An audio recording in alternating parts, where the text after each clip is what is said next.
आज हम लोग पढ़ेंगे भारत के विधानसभा के बारे में, जिसमें क्या क्या होता है, विधानमंडल, कार्यपालिका, न्यायपालिका, सारा चीज जो आपको सरल भाषा में समझ में आ जाए। तो हेलो दोस्तों, स्वागत है आपका अपने इस चैनल लक्ष्य भाई जायसवाल सर।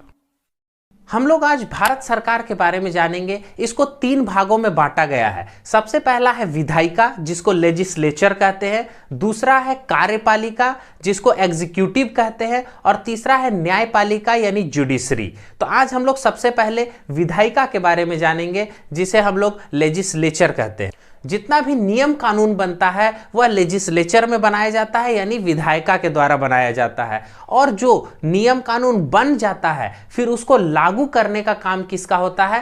कार्यपालिका का होता है, यानी एग्जीक्यूटिव जिसको हम लोग कहते हैं।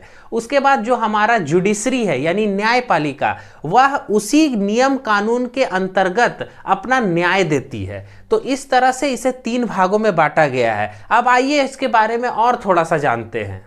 विधायिका जो होती है वो 3 चीजों से मिलकर के बनती है, राष्ट्रपति और संसद। संसद के अंदर ही आता है लोकसभा और राज्यसभा, यानी हम लोग ऐसा कह सकते हैं कि राज्यसभा, लोकसभा और राष्ट्रपति तीनों मिलकर के क्या बनाता है? विधायिका बनाता है, यानी लेजिस्लेचर बनाता है।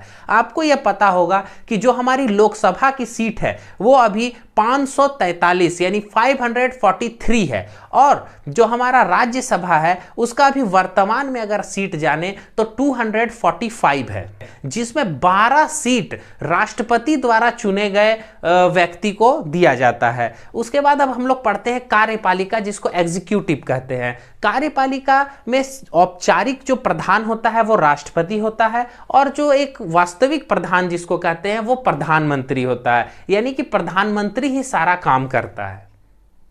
और हम लोग जानते हैं मंत्री परिषद के बारे में, जिसको काउंसिल ऑफ मिनिस्टर्स कहा जाता है, यानी जहां पे मंत्रियों का एक समूह होता है जिसे मंत्री परिषद कहते हैं। मंत्री परिषद में जो सदस्य चुने जाते हैं वो प्रधानमंत्री और राष्ट्रपति की सलाह पर चुने जाते हैं।